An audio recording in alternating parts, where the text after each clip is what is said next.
All right, Vanessa, first of all, let's address the issue of the mixed race couple. Do you think that's what A, triggered the call, and B, made this an incident? I do feel like it is initially what triggered the call. I think they saw two people, a black woman, a white man. They're not used to seeing that in their neighborhood, maybe. Maybe they didn't like it. Maybe they were appalled. They called the cops. Now, going forward, I don't think initially that is where the police maybe thought to take it. I think this is another case where maybe black people take a situation with the cops a little bit different than white people may, and we've talked about this before. The boyfriend walks up, he's very appeasing, he's handing licenses over, he's but why not? Why not do that? I don't understand why not. Exactly. Let me finish. I think because she instantly felt that it was a disrespectful moment because the police never approached her first. In the interview that I saw with her, the police went to her boyfriend first and talked and said, give me her license. They didn't approach her directly. I'm not saying she's right. I'm saying that maybe she felt disrespected, and maybe it began to become a power struggle. And the minute you say something about your publicist, you've lost all credibility. Right.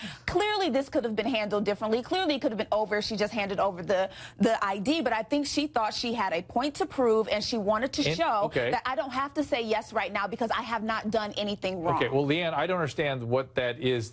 Whenever a cop asks me anything, I just say yes, sir, and do it. Well, exactly. I understand. I mean, especially if you're innocent, if you're just sitting in a car. But what is this constitutional privilege she keeps talking about where she doesn't have to identify herself? I don't know, Dr. Drew. If a cop asks me he pulls me over, and I don't know why he's pulled me over, say I'm not speeding, but he pulls me over, and he asks for my ID and like registration and all that, you give it to him. He is a person of authority. Hopefully they're going to be, come down to the bottom of it, tell you what they're pulling you over for. Now, my question is, I read the report, but I wasn't sure how that person saw them that called in to the police. I mean, if somebody's kissing in the car and you're both in your seat and you're giving a kiss to say goodbye, that's one thing. I mean, was she on top of him in his seat? Like, was it obscene? I mean, I don't know. Do you know anything? Well, from what I hear, it was, well, she's saying that they were just kissing. Okay, from what I hear, it was hot and heavy, and the bystander thought that a sex act was taking place. So they notified the police. Whether or not that was sincere or not, we don't know. But the police officer, why are people blaming him? He's doing his job. Exactly. I listened to the audio,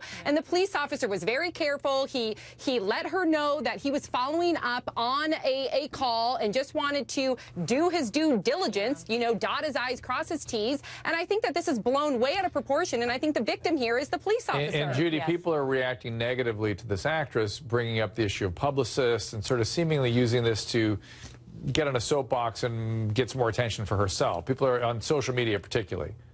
Right, and I think the soapbox is actually legitimate in that she feels like this is maybe a race issue, that she wants to talk about it, but the way she went about it and the way she confronted the police officer, I think that's what has people turned off to her. And the problem is, I think she felt helpless, and that was her way of trying to take power back and saying, I'm not going to show you my ID. Right. But that just went way overboard, and she could have handled this in a much better way. It was the attitude.